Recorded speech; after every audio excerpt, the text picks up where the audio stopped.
Happily divorced for me means I made a wrong decision when I was in disobedience with God. Like I was in God's disobedience. He told me no.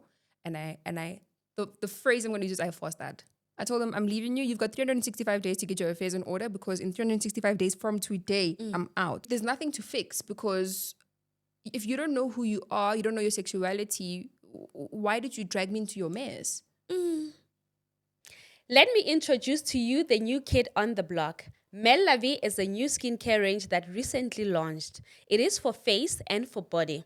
We deal with hyperpigmentation, anti-aging, wrinkles, natural glow. We also deal with dark inner areas. We target dark inner thighs, dark armpits, dark neck, dark elbows, dark knees, you name it. We also have a shaving combo. This shaving combo deals with ingrowns and shaving bumps. Both men and women can use this good quality product shaving range. We've got good actives in our product from glycolic acid, hyaluronic acid, kojic acid, and many more. You can contact us on the WhatsApp number that is popping on the screen, or you can reach out to us on all our social media platforms. We are here for all your skin needs. Hi everyone, welcome to Own Narrative Podcast by myself, Promise Makunyane. This podcast, it's about marriage and family dynamics. You know, if you'd like to be a guest on our podcast, you need to write to us on the email address that is popping on the screen. Do not forget to put your number, preferably your WhatsApp number, so that we can contact you once we vet your story. Guys, you know we do have a sister podcast. It's called The Working Wife, The Working Woman podcast. It airs on Sundays at 6 p.m. And that particular podcast is really about women working, women inspiring each other to work, whether you're in corporate, whether you're in business, whatever that you do and you feel you've got a story to tell and a story to inspire another woman to do it for themselves, write to us and be our guest. I always say that it's good to have a man do stuff for you, but it's much more better if you can also do stuff for yourself, you know? Eh, that line, what does that line mean for you? It's very interesting. It's always nice to have a man do something for you, but it's important that you're able to do something for yourself. Yeah. That is key. In this life, when you're looking for a partner, when you find a partner, they need to complement you. They need not fill in the things that you don't already have. Yeah. So it's important that women know that, especially young women, it's important that they know the difference. And the way in which they do that is by making sure that they are educated. Yeah. Number one, education is the power, gives you the power to determine your own fate. Love that. May we never forget that. So today we've got an amazing guest that is already speaking, that I've already spoken. We don't know her name. We don't know what she does. Do you mind telling my viewers who you are? Yes. Good day. My name is Mbali ON, and I am, does my age matter? I was about to ask you your age if you don't mind. Okay, I'm 30 years old, just turned 30. Oh, yay. And I am an attorney of the High Court. I'm an entrepreneur, and I am a full-time servant in the kingdom. Nice. Mbali, you mentioned that you are an attorney, you're also a businesswoman. What is like your background? Are you coming from an academic background or a business background? By God's grace, I actually come from the kind of family where my parents are both. So my dad is an academic and my mom is an entrepreneur. And then they came together with that. So you have an academic family of business people. Yeah. So it's school and business from childhood. That's great. So I've been taught to be an entrepreneur as opposed to being an employee. So I've had that drilled into me. So I was always told, even if you have a job, your job needs to have a side hustle. Yes. So it's like you're going to be a doctor. I'm supposed to have been a doctor for them. Oh, you're going to be a doctor, but a doctor with like a side hustle. Yeah. So the way life worked out, the way God had plans for me, he was like entrepreneur. 9 to 5, no, not for you. What do you do? What business do you do? So I have a couple of businesses actually. One of them, Susumo Project. So what we do is we work in the insurance space and we subcontract for the big insurance companies. So the banks, and then you have the regular actual insurance companies. So we do plumbing for them and building. Okay. That's my one business. Then the other business that I run is I'm a legal risk and business consultant in my personal capacity. And that one is Mutlale Consulting. And then the last business is one that I run on behalf of the Lord. I'm just a vessel. It's called the 465 Group. Okay. And then one of the divisions in the group is I run a social club for Christian women. So our motto basically is I'm a social club for Christian women in corporate, business, and everywhere else in between. So we're bringing women together from all walks of life so we can all share different experiences and so forth. Not only that, the aim of that is to create a Christian economy where we don't have to outsource to people who don't have the same values and beliefs as us. So we now control where the money goes. Are you trying to build a community like the Muslim community? Because they have a tight community. So Christians need the same thing. Everything is within them. Great. That's amazing. Yeah. Yeah. Definitely need the same thing so that we uphold our values as opposed to them being washed down as we give into other spaces. True. Very important. Have you ever practiced as an attorney or you packed your qualification in like second half? No, I did. So with my educational background, I did a Bachelor of Arts in Law and Psychology. And then I was in school for a long time. And then I did an LLB. And then after LLB, I did an LLM in imports and exports. And then I went and I did articles. I did articles for a year because I just didn't have the patience. So I would rather do a 6-month course. It's called law. It's law school. It's called law school. Yeah. I did that. I did articles. And then after that, I jumped straight into corporate. I did the fancy audit firms. I did PwC. I did Deloitte, risk management. And then I was like, no. So I never really got to practice outside of articles. It was just not for me. I couldn't deal. There's I don't want to compromise my morals because there's a time where you have to choose between your morals and cash. I hear you.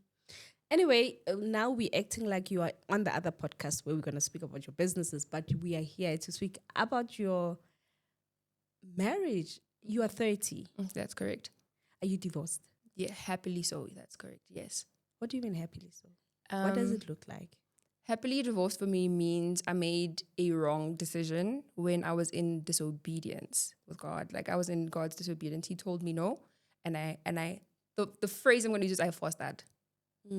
And I kid you not, a couple of times God himself personally told me no. He didn't send people. He himself told me no. And I was like, listen, let's negotiate. Let's talk about it. And man, did I learn a lesson. Sure. What year is this when you get married? We got married, I think it is 2021. How old are you? I was 26, I think. I think I was 26. And what happened was we had been together. And one day he randomly says, he fetches me from Pretoria. I was doing articles. He fetches me. And we are chilling. And yes, I was living in sin. 100%. I'll be truthful about that. I'm not going to lie. And we're laying in bed at like 10 o'clock at night. And he says, I was thinking. I'm like, yeah, it's at night. He's like, yeah, I was thinking, maybe I should send uncles. And I'm like, let's talk about this in the morning. Because I don't know if you're joking. Yeah, no, he's like, okay, cool. The next morning when we wake up, I'm like, you said something to me yesterday. Unodlala, or like, what's the chat? Like, were you serious? And he was like, yeah, I was serious about it. I want to send uncles. And I was like, okay.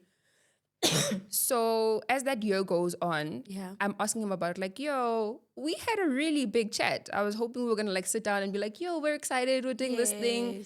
And he was like, no, Kamukin's pressure. I need to relax. Right? I'm smiling, but at the time I was very confused. I was like, how? You came to me and you said this to me. Now all of a sudden you're saying I'm putting pressure on you, and I say, hey, are we still doing that thing that you said we're doing in December? Yeah. Because he specifically says he's going to tell his family 2 weeks before. The actual day. Before the actual day. Oh my God. Right? Red flag. A red flag. But I'm young, I'm naive. I'm like, okay, I'm getting married. And I was like, I can't do that. I can't tell my family 2 weeks before. They have to prep. And my family is really close. So I told my parents off the bat. I didn't waste time. Same week, mama, so his family. How long are you dating? We had been when we were getting married, we had been together for a year. So when he paid lobola for the first time, we had been together for a year. So that was also another red flag, because it means that I was young and he saw I just started my career, and he was like, while she's still there, this is the best time. So yeah, there was a whole build up to the event. And we get to the event happening, and there was so much drama. Event? There was just, it's unimaginable, because his family was told about it, and then they sent the letter, and then my family agreed, because I'd spoken to them. We're doing this thing. I really like him. My parents are like, for us, this is not a money-making exercise. We will make sure that this is that sort of thing that brings the families together. And the money that's going to be taken for the lobola, we'll put into a notice account. Then you guys will tell us what you guys want us to spend it on for the wedding. So my parents don't want a cent of this money. Okay, cool. So now the day actually does come. But on the day now, there's so much drama. My family is representing me, but I mean, my parents are representing me. Yeah. I didn't want uncles. Okay. And his parents are representing him. But now the situation is that his family was acting like they're doing him a favor. Okay. Which is very peculiar. I think if it's your child or your sibling, you'd kind of be like, oh my goodness, how do we support? How do we promise? How do we support her? What do we do? What do you need from us? And his family was acting like they were doing him a favor, and they were particularly mean to him. And that also should have been a red flag for me, because one of the key things that happened that showed me that was when we found out that in terms of the money, a portion of it was not paid. The vulamlomo was not actually paid. Okay. Right? Because my parents are chilled people. So, because we're Christians, my parents, they don't really go in all the way. So the vulamlomo, my parents didn't actually ask for it. And I remember he gave it to his family in cash. And then the rest of the money was EFT'd. Yeah. And then when they do the letter, so they'll say, for example, the lobola amount agreed upon is 10 Rand. And then the amount that was paid on the day, for example, is 4 Rand, right? And that's inclusive of the vulamlom. So when we saw the letter, the numbers weren't making sense, because it's not the amount of money that he had paid via EFT and given to his family. So I call my parents, and they're on speak. I'm like, yo, Dipalo, like, they're not coming together. What's the 411? And my parents are like, no, that's the money we got. Here's the proof of payment. I mean, he sent us the proof of payment. So what do you guys mean? I think I don't know what you're explaining. Like, I feel like, I don't know. Do you know lobola negotiation? All cultural. You guys get EFT, get a WhatsApp call. Like, what? For safety. Yeah. So, but now this is after. This is like a week later. After like the lobola. Yeah, Okay. literally like in the weeks. If it happened on Saturday, this is like, let's say Monday, Tuesday. I got you. So that's when I called my parents, and I was like, the letter is not making sure what's going on. They were like, no, this is the proof of payment he sent us. There was no other money. So he's like, no other money? I send those people with cash. With cash. There was cash in hand. So now he has to call his family. I'm like, you have to call your family and ask them what's going on. Because now to my parents, it seems like your family, bamaga. And we don't want that, because now it's going to bring friction between our families. So Brav calls his family, and his family, they get angry. How dare you call us and ask us about money? We raised you. Who do you think you are? Oh, because you have a fancy job now, you think you're better than us. What is going on? Just asking about, And they were like, well, if he wants the money back, he's going to have to pay them for petrol for driving all the way to my house to go pay lobola for him. Okay. So he was like, okay, no problem. take whatever portion you want and then send the remainder of the money. Did they send it? They did. Okay, let's backtrack a bit. So your ex-husband tells tells you that he's gonna tell his family 2 weeks before. That's correct. There already, it's also a red flag from his side that what's going on. How do you tell your own parents to just be ready in 2 weeks to go and do such a big deal? And then they as well, they feel that scam him or whatever that is. Those are very interesting dynamics, and I think it's because they don't have a close relationship, and he tried to hide that from me. Because during our marriage, which was not a very long time, he leaned a lot on my parents, and his family hated that, because now they were having meetings about, you're always at Mbali's family's house. Oh, they must be really good people because you don't treat us like that. And I'm just like, what's the beef? Like, you're a son-in-law there. Yeah. What's wrong with my parents treating you nicely? What's wrong with my parents liking you, you know? And his family was just not about it. They just didn't like that my parents were nice. Because following that situation that same week, he was accused of price fixing Makhadi with my parents. His family said, no, you guys went there and agreed on an amount. And then you guys made us look like fools because you guys walked in there. We walked in there. And it seems like you guys had already agreed on an amount. And he was like, that's not what happened. Mbali's parents are not using this as a money-making scheme. They're not going to go ask for 400,000 simply for the sake of asking for 400,000. Was your lobola 400,000? No. Okay. So it's just an example. Okay. So his family was disappointed that my family didn't charge more, Ah. which is also complicated. Why are you mad at that? You should be happy that your son didn't fork out more. My parents aren't unrealistic people because remember, at the end of the day, after that, we have to go start a life together. Yeah. We have to live together. And there's all of these responsibilities, for example, that would move on to just us because I was still under my parents' care. I was an intern at the time. So my parents were being reasonable to say, okay, we can see what he can afford and we know what you like, the idea, they have an idea of what we want for the wedding. So they went round about that amount. Yeah. But his family was angry. How dare they not ask us for more? For more. So they felt disrespected, which he also didn't understand. I also didn't understand, but he's too scared to confront them. Yeah. So yeah, with that situation, he didn't have the backbone to confront his family. He's just like, no, they like that. Let's just leave them. Yeah. Yeah. And I didn't know that was going to spiral into a whole lot of other things, which later I would have been like, I should have ran the first chance I got. So after getting married, the lobola happens, the celebration. Is there a celebration after, or it's just like the transaction and then everybody goes? And who's there? You're saying also you don't want your uncles to be a part of it. Yeah. Like, what is the dynamic there? Why? So my one uncle was not around, and he's still not around. He's in the army. Okay. Right? So he's part of the SANDF. So he's not around. So I can't have him. That's not gonna happen. And he was the only one I trusted. And then on my dad's side, I don't have any uncles. Okay. So my parents are the best representative. And my parents raised me by themselves, because my parents, when they got married, my father's family didn't want my mother. My grandmother hated my mother. And there's a very complicated story and dynamic there. So much so that I see my grandmother once a year, ever since I was a child. We see her once a year and that's it. So I don't want people who are going to meddle. Because obviously at the time I was like, listen, this is my thing. This is my marriage. Yeah. I wanted to start off on a good note. A good note. I hear you. So that was the situation with that. And with the celebration happens a year later because culturally speaking, Makhadi hafeti. So I can't come to your family and pay the 10 rand in one go. Even if I have it, I can't. And I can't pay 10 rand. I have to pay 9 rand 50. Okay. So you can't finish the whole amount, but it can't be on the same day. Even if it's a week apart, that's fine. Okay. So you have to come back again. Yeah, so you have to come back again. And also it happening like that was God protecting me, and he sent a message to my father because I was like, yo, we're going to close this thing in the next couple of months. My father was like, no, let's leave some room so that we can also on our side prepare as a family for your wedding. So on our side, when they come and fetch you, we have a huge celebration here, and then they can also have a huge celebration on that side. Yeah. I was a little bit annoyed, but that was God giving me a sign as well to say, my child, watch out, because there's a lot of things here that you don't know about. So fine, promise, we get into the following year, which is 2022. Yeah. Which would be the biggest year of revelation for me, right? 2022, this guy, things were just going okay, but now he's cold. So after Lobola happened, he's nonchalant, but he's just nonchalant and just cold.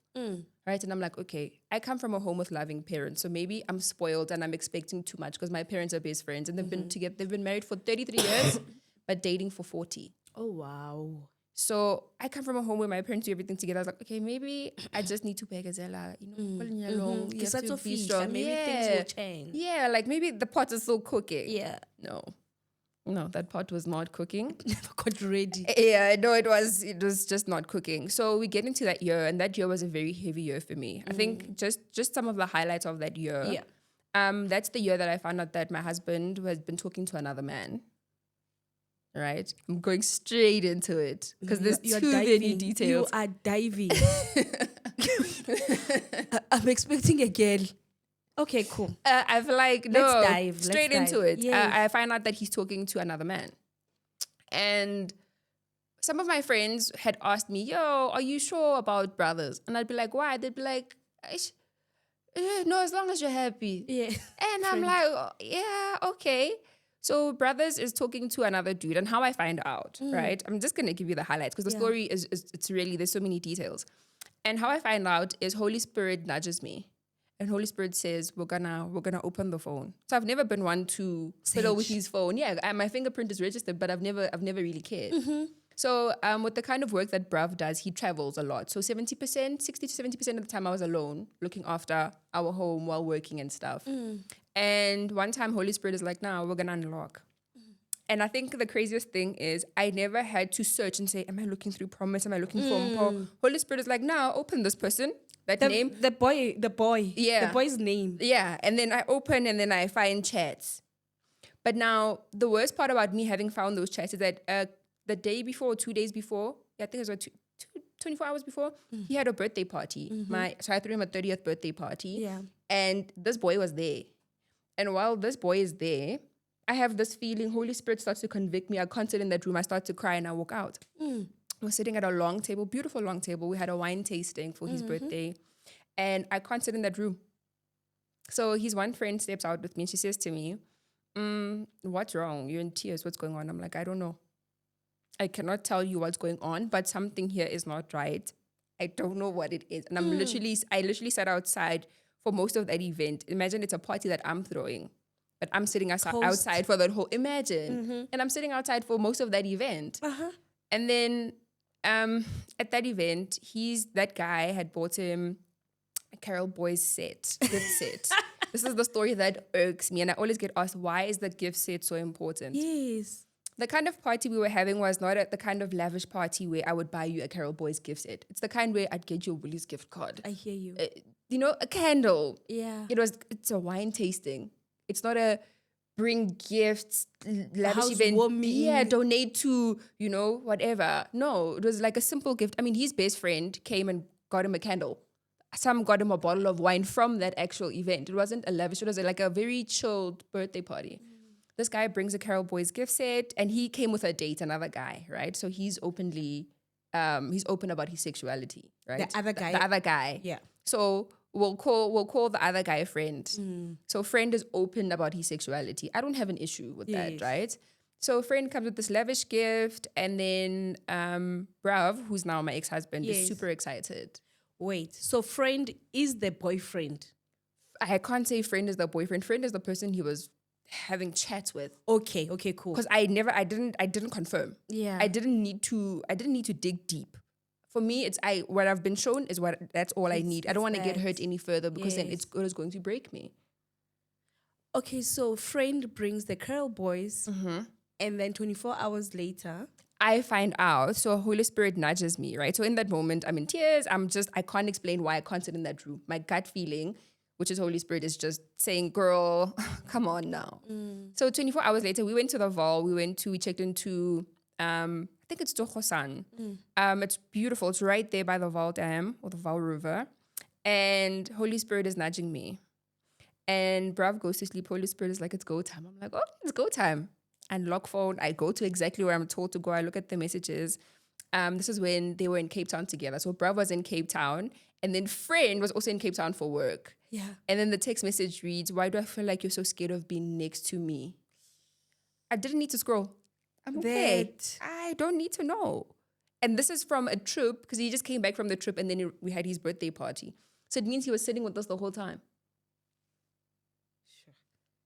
And he let this guy come to the party and let this guy hug me and he let this guy give him a gift that we're fighting for, by the way, because I was like, give that thing back. Yeah. I will literally go to the store and buy you the same gift, but because it's from him, I don't want it under my roof. And he was like, no, I'm being selfish. I only ever think of myself. He really wanted this gift. I'm like, okay, so it's either me or the gift. Now we're fighting. So you wake him up? Yeah, I wake up. I'm like, what's up? Like, and then you and your friend? Like, what's going on? And he's like, no, like, I don't want to tell you. But like, it's not important. Can we talk about this in the morning? It's not important. In the morning. Oh, all right. Okay. Sure. Okay. What's hurting you at that moment? Is it because he's cheating or because he's cheating with a man? Being deceived. Whether you're cheating with a man, a woman, a man and a woman, There's cheating. For me, I don't like surprises. I'm the kind of person, if you messed up, tell me. Bali, like, I'm so sorry. This is what happened. So that when people are talking, I can say, oh, yeah, I know about that. Even if it's cutting me deep, I can still say, no, you promise told me. I know that she went and she did that. Okay, cool. And then. But now I'm a fool because now this person, I was hugging this person. This person was there eating my wine and my cheese and my whatevers, hugging me. That time he is looking at my husband like, Snack sack. because then Peter, the wife, that guy, in the text messages, he would say, Show how's me the the wife wife. doing? How's the wife doing today? I saw she posted this and this on Twitter. And I asked him, I was like, when how she be in your own mind, do you think this is appropriate?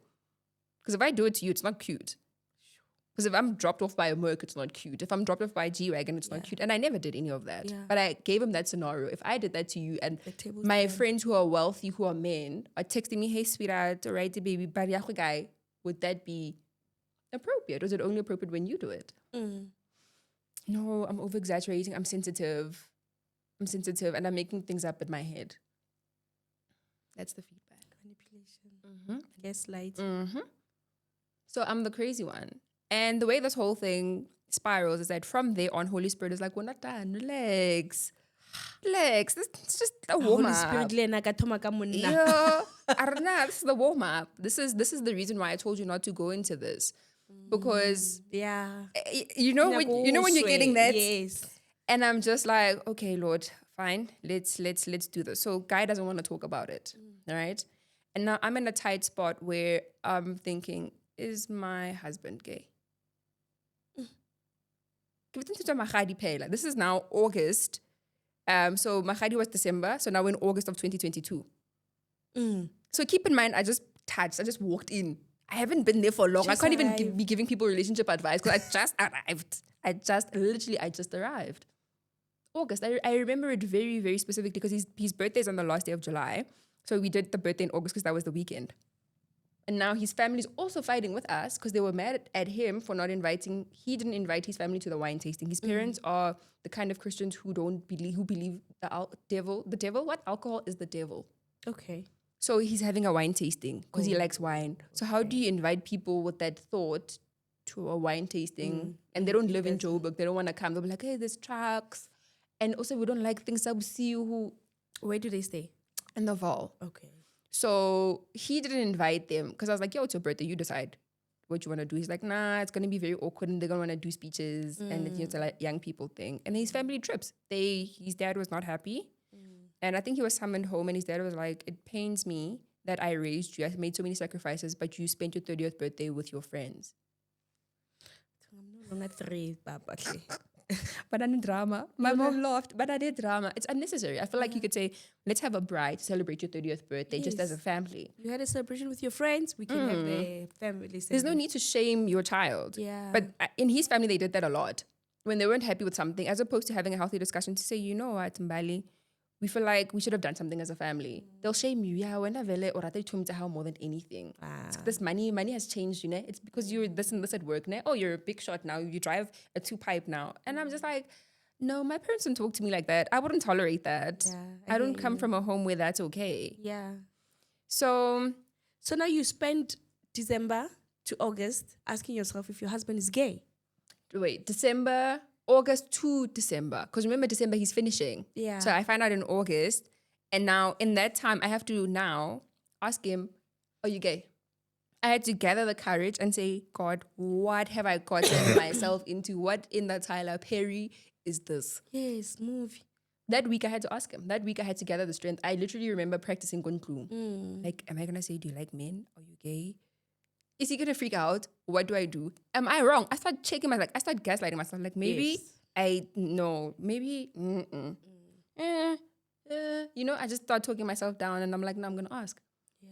One day, same week after the Val thing, he comes out of the room and I'm sitting there. So we had an apartment and I'm sitting there right there by the couch. I'm like, yo, I need to ask you something. He's like, what? I'm like, are you gay? And he gets angry. How dare I ask him that question? Who do I think I am? Or what the hell is that question? He doesn't answer. I don't have an answer to this very day. I don't know. He never said yes. He never said no.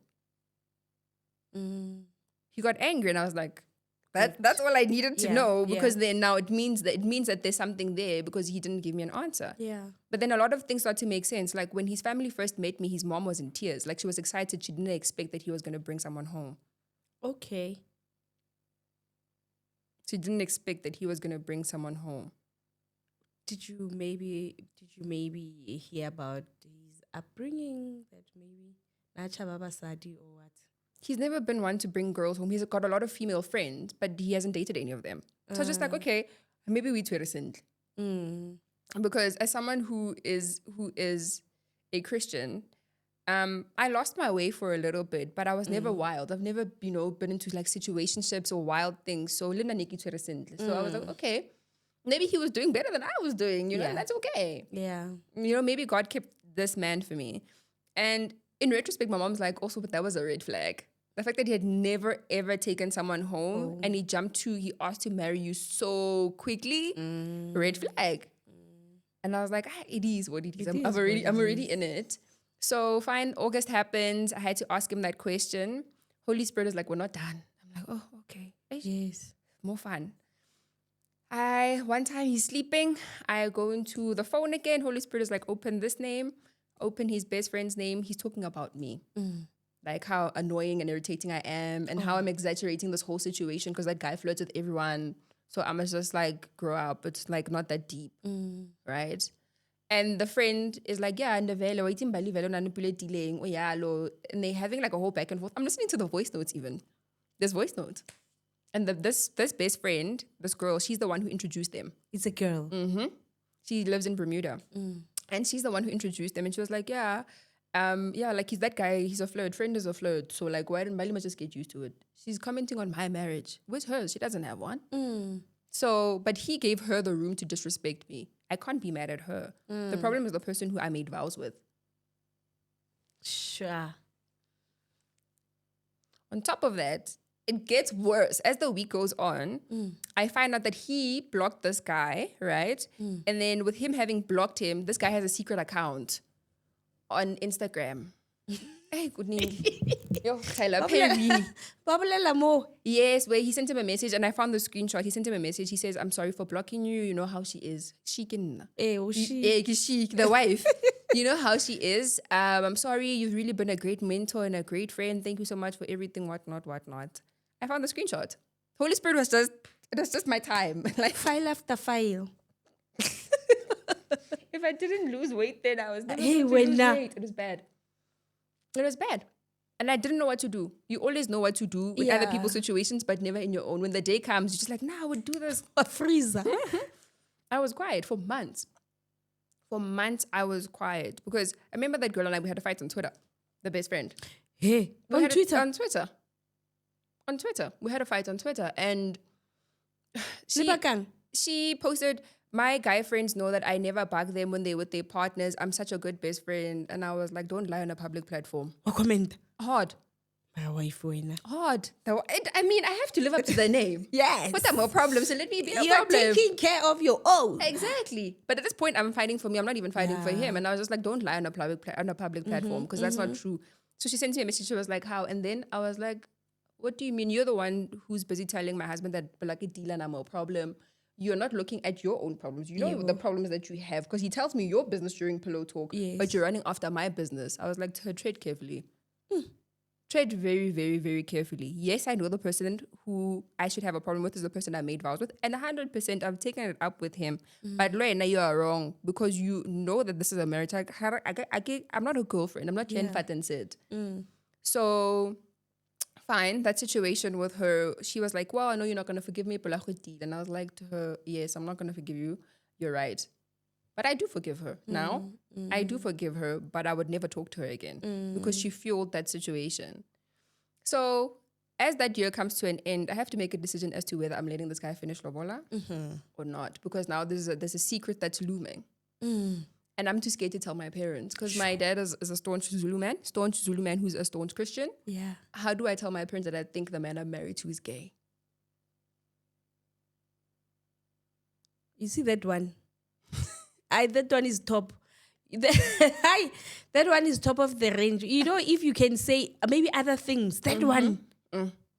I would, I don't know. There's a million things I could come home and say to my parents, but Yes. that I don't know how to say it to my parents. Because how do you unpack that? No. Yo. Mkhonyana. Yes. How do you unpack that? No. You I couldn't. You can't. Yo. I couldn't. Yo. I got so I couldn't. I did not have the courage to tell my parents I can't do this. So I got married. You went on with the marriage. I went on with the marriage. And December 16th, 17th, 17th, 18th. It was 2 days because it was the day he finished. And then the day his family came, my family took me to his family. I cried. At the gate, when we were there by his family, there was drama on the day, but I stood there crying. Holy Spirit was like, what? You. Kabe. Again. Because everything is revealed to me now. So what are you doing? I'm too scared to tell my parents. I don't want to disappoint them because even when my parents are like, please wait. And I was like, no, hey, I love him. Yes. In fighting, if you guys don't like him, then I'm going to cut you off. Where else back of the ranch or actually? Hey, Dabu. Diabo. So I went through with it. I remember the day I was standing there at the gate and we were there, my whole family, friends and everyone are there. And I'm crying. My mom's like, yo, so how, hey, it's suspicious, It's bro. too much. Are you okay? Because these aunties, I was crying like, you know how like you're crying from your chest. And my mom's like, hey, you Right, fine? And I'm just okay. like, no, I'm okay. I wasn't. I was not. Because now I was a lamb walking into slaughter. I was literally a lamb walking into slaughter because the day after that, my life went, No. the abuse skyrocketed after that. Yeah. And I remember we signed an anti-nuptial contract. So we had like 3 or 4 weddings. So it was that time. So it was the first Lobola 2021, 2022 when at my house, 2022 when I was taken to his house. Yeah. Then we had the ceremony where we signed. Okay. From there we went on holiday. Went to Cape Town, and then the abuse was skyrocketing. I don't like the way that you dress. I don't like your makeup. Hey, boo. I don't really think you were made for the position of leadership. So he's criticizing me, like, oh, those shoes. Yeah, do you think that's a great idea? So it's getting tense, right? And I'm seeing this guy trying to like whittle me down bit by bit by bit by bit by bit, and I'm like, okay, I'm gonna hold on. I'm new to this marriage thing. Maybe this is how it starts out. It'll get better in a couple of months, but it wasn't getting better. Yeah. It was getting worse. And I would find that I'd come home with new clothes and you'd be like, that looks like a maternity dress. So I dress in a way that shows skin, it's a problem. I dress in a way that I'm covered up, I look like a grandma, literally. So I was like to him, you know what, if you don't like something, replace it. Yeah. Go to the store, buy whatever you want me to wear, bring it to the house. Because I'm sick and tired of, I got to a point where I was angry. Yeah. I'm sick and tired because we still have this thing looming that he won't talk about. Ish. And it's big. It's a big thing. And every time I bring it up, he's like, yeah, when you don't know how to forgive. How am I forgiving? Forgive? What am I forgiving? What's there to forgive? Yes. Let's have a conversation. Are you not? He was like, no, he's not going to talk about it. I can't force him. Sharp. So we continue living together in that tension. And I think God was just making the situation so unbearable so that I could leave. Yeah. There was a specific day, one day, before the big break, where I was alone. He was in Cape Town, and I started choking. I'm choking on a grape. And I'll never forget that day because I couldn't drink water to help me. I couldn't do the Heimlich maneuver on a chair to help me. And I was like, so my life flashes before my eyes. And I'm So like, you were choking? I was choking on a grape. You know, one of those big grapes? I'm thinking you were joking. No, sorry, choking. Oh, on a grape. On a grape, but one of those big ones, the seedless Yes. ones. And I don't know how that happened. And I stopped breathing for literally a serious number of seconds. And I'm just like, my life flashes. I'm like, so I'm going to die not having made an impact, not having changed anyone's life, not having served God. I'm just going to die like this. My parents are going to find my body in here after 2 weeks. Sure. And then Holy Spirit is like, nah, like, relax. Keep trying. Don't give up. This is not your time. I literally start throwing myself against the wall. I start trying to drink water and then I cough it out. That was the day I knew I had to leave. Now I had to put a time on it because this is not it. If I do not leave the situation. So in that time, I discovered we had a camera in our house. Yeah. That had like a mic in it. Yes. So there was a time one day when he went to Durban and then I was playing a song and he calls me. He's like, hi, you're playing a really nice song. I'm like, I'm playing a really nice song. Where are you? Bro, you're on a flight. You're on a plane. He's like, yeah, but you need to turn the song down. So he minds us that. He's like, you need to turn the song down. I'm like, how do you know I'm playing music? Oh, no, there's a camera behind the TV. The camera has a mic. Hibo, Yeah. you didn't know about it? No. I didn't know that it had a mic because the camera's behind the TV. It's the camera that's behind the TV. I didn't know it had a listening device. So now I had to be smart. Every time I had phone calls and I was venting, I would have to take them downstairs. Because I don't know how long he's been listening in. I also don't know when he's listening in. Yes. Because only he has access to that. So my situation was really, it was something that was very, Sure. it is very complex and very, I don't know, it is peculiar. It is peculiar because even in that sort of that circumstance, we had a situation with that guy who lived upstairs, who we didn't know what was going on. And it was dangerous for me because he was trafficking young girls. How do you know about the guy? Because he's not the guy he says he is. Who's that guy? We don't know who he really is. Okay. So we went on 947 and we kind of reported the story. Yeah. There was a guy who lived upstairs who called himself Ruben. Right? Okay. And then Ruben, Upstairs, your apartment. Yeah, so upstairs. So our block of apartments in is six units per block. Okay. Right? So it means 2 on each floor. So there's a guy who lived upstairs who called himself Ruben, right? So my ex-husband owns this apartment, so we can't just move out. But now this guy didn't move out, but he's not there anymore. And he left his car and he didn't move out. And then a new guy comes to live there, calls himself Ruben, which is complicated. Because now how can Ruben be Ruben if Ruben's not Ruben? Oh. And then this new Ruben is not the same, they're not the same ethnicity. But he's calling himself by the same name. And he's bringing in young prostitutes, young girls who are prostitutes. So he was trafficking young women. So our situation got very complicated and like I'm dealing with a broken marriage. There's the safety element that's coming in. Remember, my ex-husband travels. I'm alone.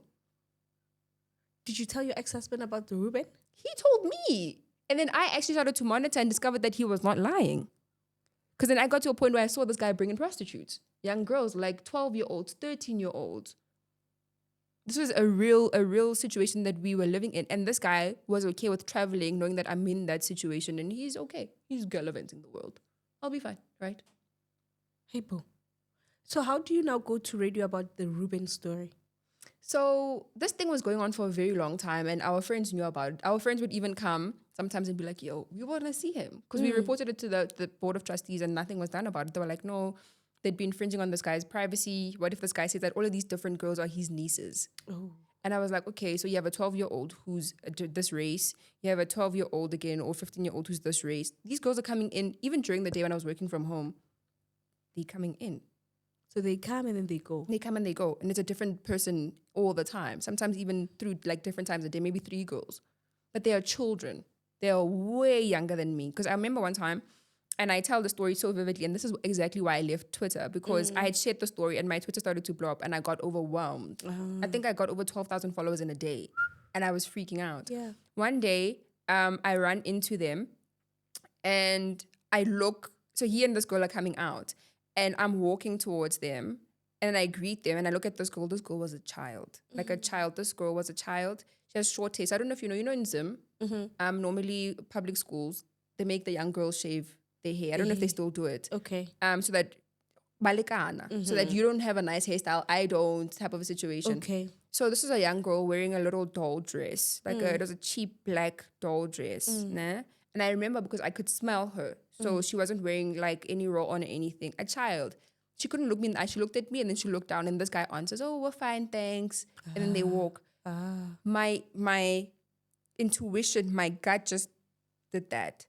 I literally ran upstairs and I told him this is what I found. So he left me in that situation when he was gallivanting the world.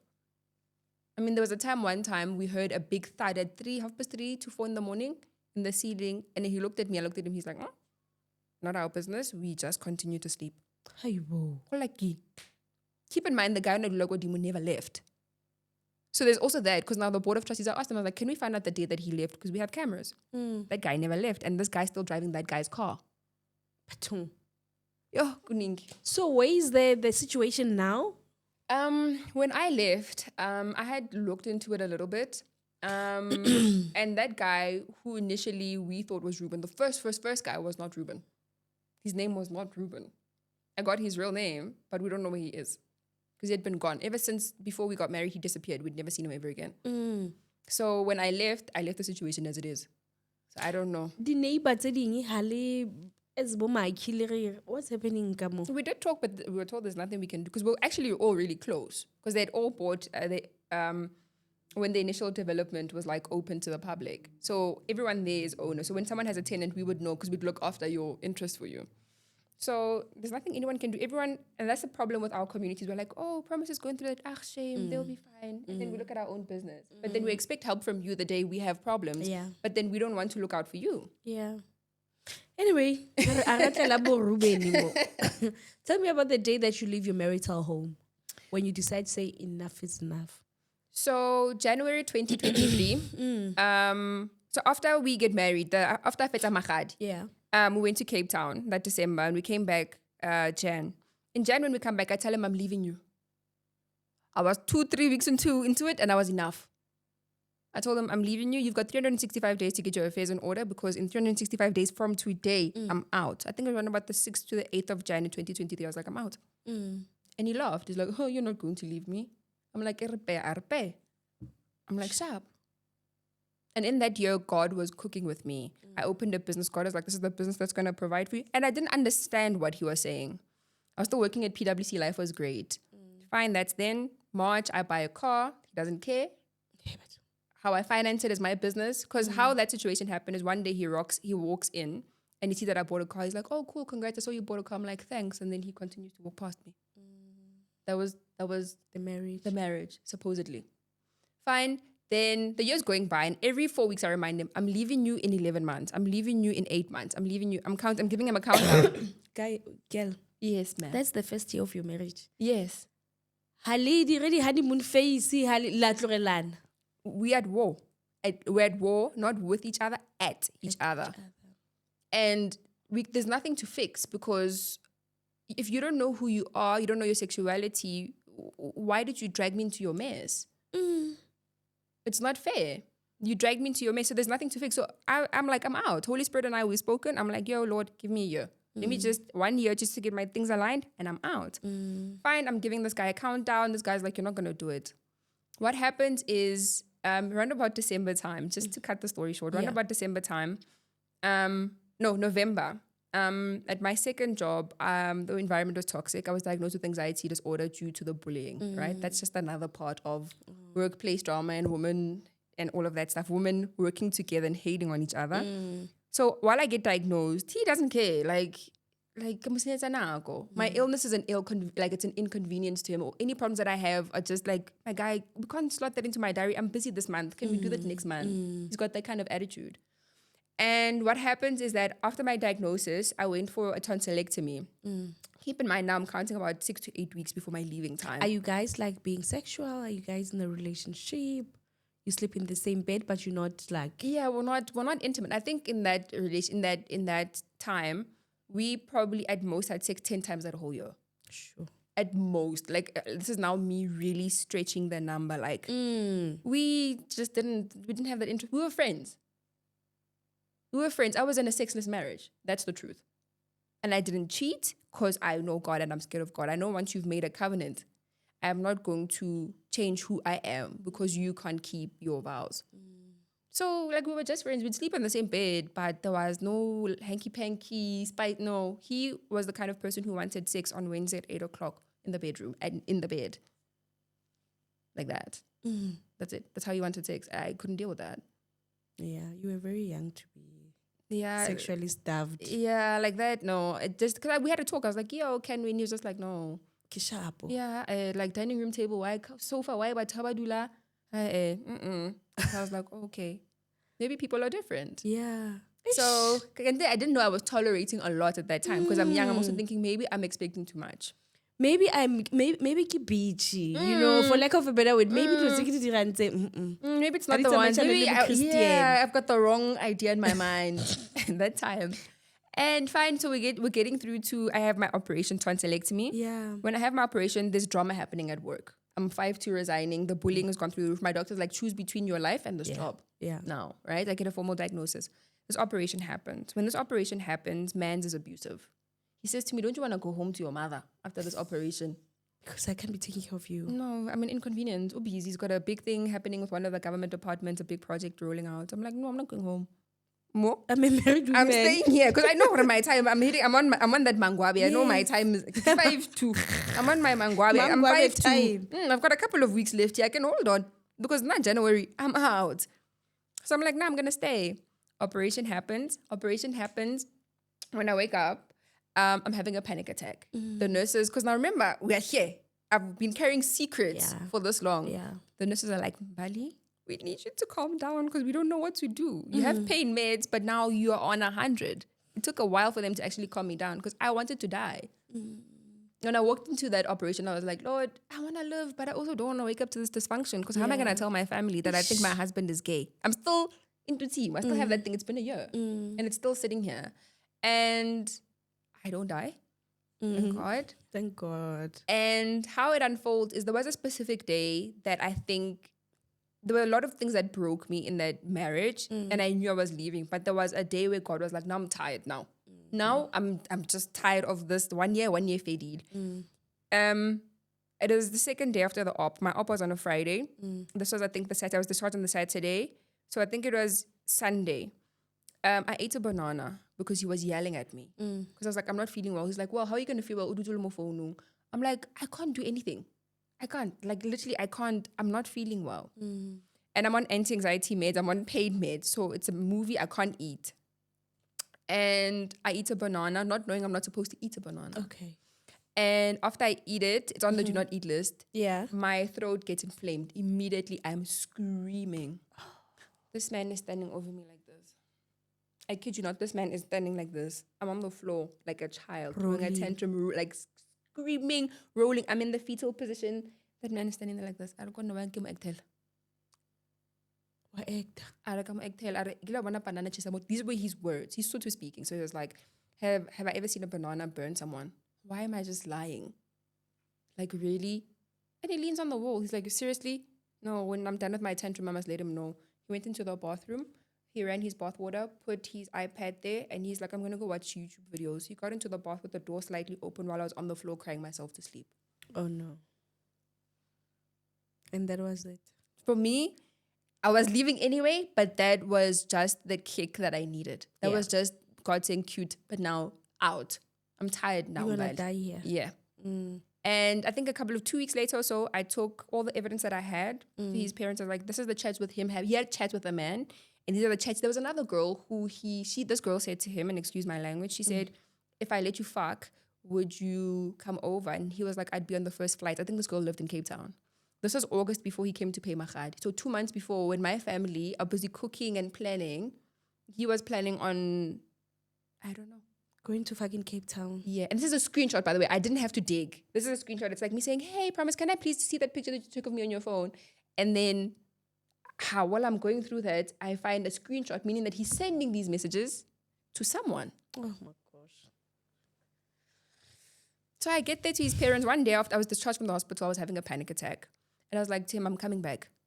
Got into my car, drove to the Val. I was just here. Straight to head office. I was tired. I'm leaving anyway. I was just letting her know, it's not 5-2 anymore. Now it's the actual time. I'm out. So I get there and his sister calls him and says, yo, your wife is here. Because now he starts laying the foundation that I'm crazy. Because he's like, she's going through things at work. She was diagnosed with anxiety. So she's crazy. She starts telling the community that she's going through a special time. Smear campaign. Yeah, he started that. So, because even during when that time I was sick, he went to my parents and said to my parents, I asked him for a divorce. I did, right? A year ago. And I reminded him, my guy, you've actually got 4 weeks left.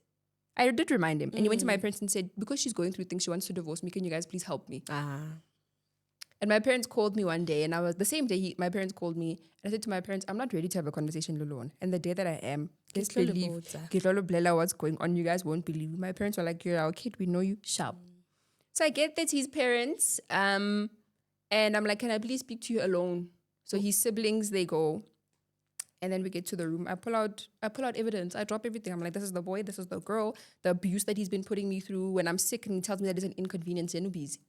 This is all the evidence. This is what he's done. These are the chats. This is how he ridicules me and kicks me. Like, when I mean kick me, I mean the psychological abuse. And his mom didn't seem surprised about the guy. You know, normally families be like, promise. Hey, Munna, I'm a phone.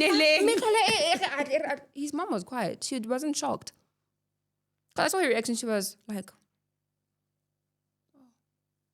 okay. The dad was shocked. The dad was like, whoa. Like a guy. When you say guy, do you mean like brav? Or do you mean like a guy? And I was like, no, like munna. Omo. And he was like, so what happened with the messages? I'm like, I don't know. Because I didn't want to read further because I don't want to faint. I cannot do that to myself. Worry.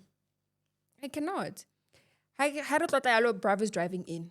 Yes. Revile two pipe ya fitla val. Yeah. Ha fitla, the parents are like, let's sit together, let's discuss this. And they have a chat with him and they come together, they're like, well, I need to forgive him. It's like that. Yeah. On top of that, his father says he needs to give me a child in order to humble me because clearly I have too much time on my hands. Hence, I'm able to do these things. And that's also why I'm busy going through his phone. You have to be a mother now. To a person who's not present, a covert narcissist who can't even stand up to them. Wow. And that was your exit? That was my exit. I left in Jan. That was December. His mother asked that I please go to Cape Town with him one last time to see if we can resolve this. I said, sharp. I went to Cape Town. Cape Town was horrible. I was like this the whole time. We weren't touching each other for months. We hadn't been touching each other. For months. It was not going to work. We weren't touching each other. We were sleeping in the same bed, but we weren't touching each other. And even a couple of months before that, I moved from the bedroom that we were sharing. I moved into the guest bedroom. And so I just continued like that from after the operation. On the trip, there was nothing that happened between us. And I just let him know I'm out. And he didn't believe. He was like, no, like next year I'm going to be a better man. This is now, we're approaching New Year's. I'm going to be a better man. But now I'm thinking, Lord, am I getting an apartment? I'm going to move back home. And I remember I just quit at my job. Yeah. I was out. So I didn't know. But God was like, nah, I've got you. And I left. How do you tell your parents, lastly, as we are wrapping up? How did you now tell your parents? My mom, one day she saw me in Jan. So when I moved back home, I just arrived. I didn't call a meeting. I arrived. Like, guys. I didn't even say Kibuila, I just arrived. I like, hello.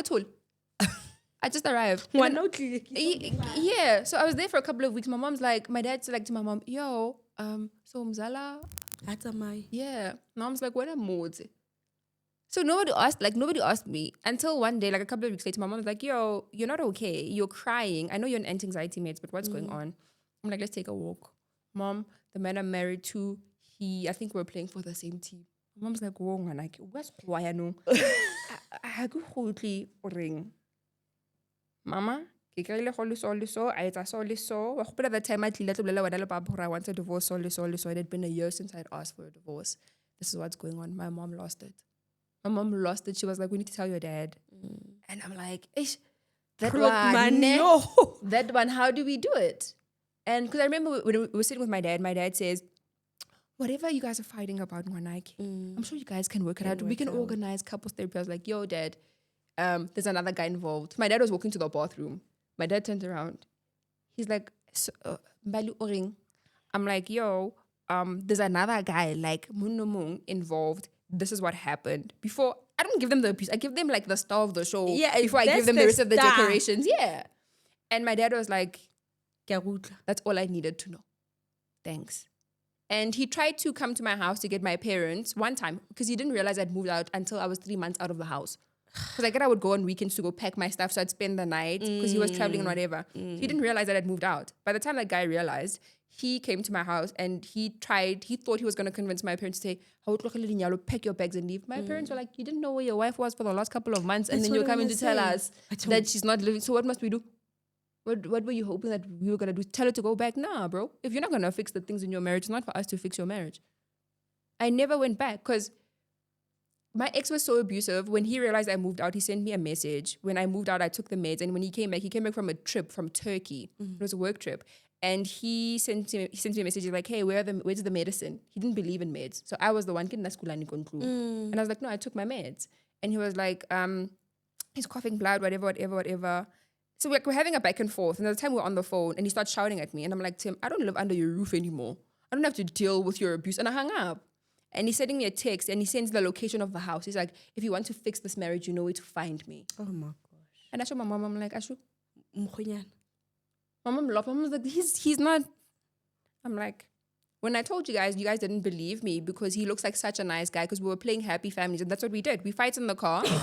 We play Happy Families when, we're in front of people. Oh, my love. Oh, sweetheart. Because I was playing Happy Families on Instagram. Yeah. But the reality is that he was abusing me psychologically. Shit. So that situation was just a mess. I mean, we fought for a lot of things, especially during the divorce, but I let him have everything. Yeah. I let him have every single thing. I remember I came across a screenshot yesterday when I was in therapy and we were fighting. He didn't want me to go to therapy with the medical aid. He was like, I must pay for it. He's like, the email says, I know you're working a decent job now, so I'm sure you can pay for the thing ad hoc. Keep in mind I'm sick, right? I don't care whether it's coming from MSA. I just want to get help because I feel ashamed. Because in our communities, the woman carries the shame. Oh, monna, you carry the shame. Oh, he's doing this. I carry the shame. Yeah, it's my fault. So he was just like, this guy. He says to me, oh, congratulations on the therapist. I hope you find the healing you need. He's saying that to me after everything that he put me through. But he's still fighting me for going to therapy on the medical aid. Because he's like, I literally deleted the screenshot yesterday. It says, I was going through my phone. It says we had 41,000 on the medical aid savings. And now at this time of the year, I think we had about 16,000 rand left. Pay for your therapy sessions ad hoc. My dad had offered to pay him. He says he doesn't want my father's money. So my father's like, what do you want? He can't answer because he wants to frustrate me. That's the only thing that's going to make him satisfied. Wow. I finished that medical aid until it was 000. Well done, girl. Thank you. But Mbali, thank you so much. Wow. Your story is a story of many women, especially if you are not. That's why I believe in therapy so much, because that's when you see that some of the things that we endure, they're actually abuse. They're actually abuse, and then they are also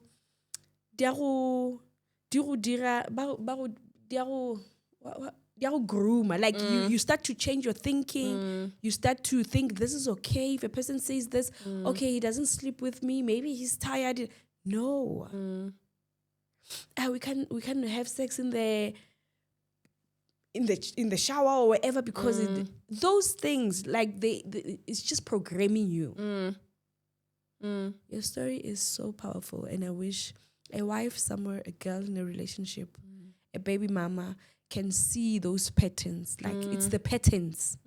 It's the patterns. And until you go to therapy, until you watch, even if you don't have money to go to therapy, there are podcasts about a lot of things, YouTube videos. You will see, as much as you'll try to overlook them, 10 things. Yeah. But awakening and having information is so important. And I hope those people actually love themselves enough to choose themselves, whether or not with that person or not. Love yourself enough to also just, the faith that I had in God to save me from that situation was enough, because when I left, He provided. Yeah. So women always say, because I don't have money. No, it's not an excuse. No, it's not an excuse. You will find a person who will love you with your 4 children. That's what my grandmother would say. I don't have children, but my grandmother would say she got married. She had 3 children when she got married to my grandfather. So she was like, if I have 3 children and I got married, we're not going to only one. That will be like little hot or so, you're waking. Exactly. So I want not only women, but young men as well to choose themselves when they're in these situations. You need to know that you are loved, you have a home, you have a family. Yes, people will talk. People to this day are still talking about me. Yeah. To this very day, there's friends who shamed me, who are like, oh, I would rather than be dead. Bruh. I would rather, because let me tell you, the God that I serve, and I will have children, and this will be my happily ever after. And I'm glad that in that marriage, you did not bear any children.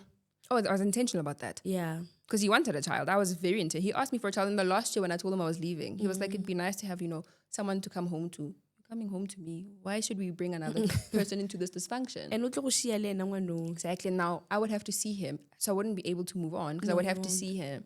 So that was just God, because I made sure that no matter what, and we weren't having sex anyway. So we were not going to bear any children. That was no. That was not going to happen. So I just want people to love themselves enough to leave a situation when you know what I deserve better. And there's definitely better out there. Mbali, thank you so much. Guys, Mbali saying there's definitely better out there. It doesn't matter how far in you are, you can always come out and start over. Anyway, thank you so much, Mbali. We really appreciate your time and you coming to share your story. It's so powerful. It's very powerful. Thank you so much. Guys, thank you so much. Take this moment to subscribe and I'll see you in the next episode. Bye.